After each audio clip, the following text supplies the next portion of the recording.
Merhaba arkadaşlar. Şimdi çok sinir edilen bir oyun oynayacağız. Bir dakika durdurayım. Burada bu videonun sayesinde çok izleneceğini düşünmüyorum. Getting over it. Baştan başlayalım. Ne game? Yes.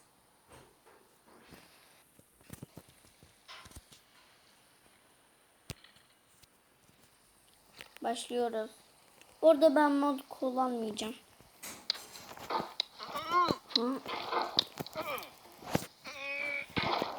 Bu arada Steam'den yüklemedim onu.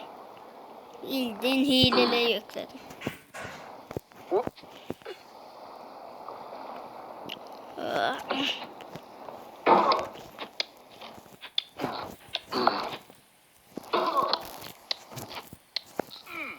There's no feeling more intense than starting over.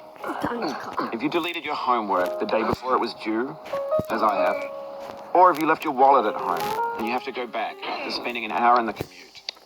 Burada hata oluşmuş. And then put all your winnings on red, but it came up black.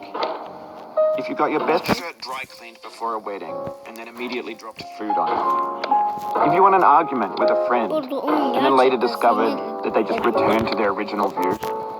Starting over is harder than starting up. Ready for that?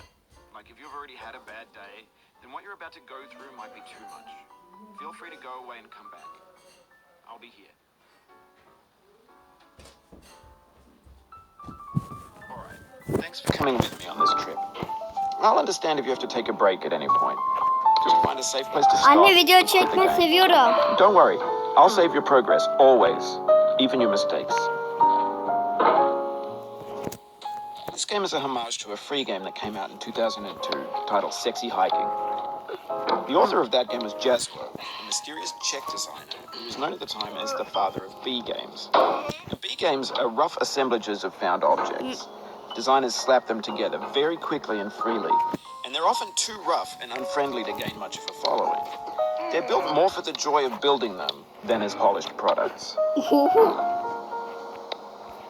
In a certain way, Sexy Hiking is the perfect embodiment of a B game. Hayır. It's built almost entirely out of found and recycled parts, and it's one of the most unusual and unfriendly games of its time. In it, your task is simply to drag yourself up a mountain with a hammer. And that act of climbing, in the digital world or in real life, has certain ascent from our efforts to climb. And it's our repeated attempts to reach the summit that turns those mountains into something real. When you're building a video game world, you're building with ideas. And that can be like working with quickset cement.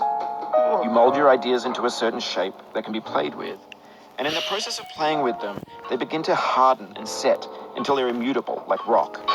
And at that point, you can't change the world. Not without breaking it into pieces and starting fresh with new ideas. For years now, people have been predicting that games would soon be made out of prefabricated objects, bought in a store and assembled into a world. And for the most part, that hasn't happened. Because the objects in the stores are trash. I don't mean they look bad or that they're badly made, although a lot of them are. I mean they're trash in the way that food becomes trash as soon as you put it in the sink.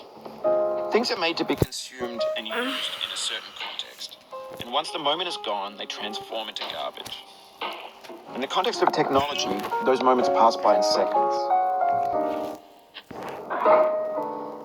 Over time, we've poured more and more refuse into this vast digital landfill that we call the internet.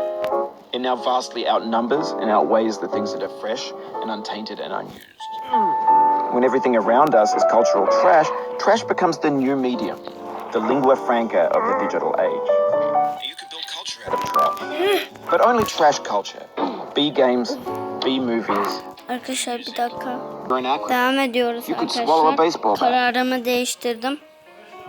Hileli oynayacağım. Most likely you're watching this on YouTube or Twitch, while some dude with 10 million views does it for you, like a baby bird being fed chewed up food. That's culture. But on the off chance that you're playing this, arkadaşlar. Bu arada ben kayıt bitiriyorum çünkü oyun beni çok sinir etti.